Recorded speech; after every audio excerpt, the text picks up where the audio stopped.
अस्सलाम वालेकुम। कैसे हैं आप सब स्टूडेंट्स? उम्मीद करता हूं कि बिल्कुल खैरियत से होंगे। एडवांस सीआईटी कोर्स कंप्लीट हो चुका है और एडवांस सीआईटी कोर्स में हमने बहुत से सॉफ्टवेयर्स पढ़े।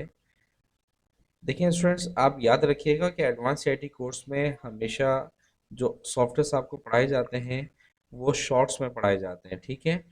अब हम मज़ीद इन सॉफ्टवेयर्स के ऑप्शंस को डिटेल्स के अंदर वन बाय वन डिस्कस करेंगे।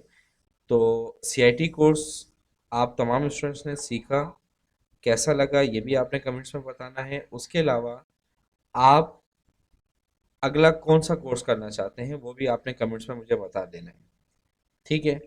इसके अलावा सीआईटी कोर्स का जो स्टूडेंट सर्टिफिकेट हासिल करना चाहते हैं वो मुझे टेस्ट दे दें, मुझे व्हाट्सएप पर रब्ता कर लें। आपका टेस्ट लेकर आपको सर्टिफिकेट इशू कर दिया जाएगा।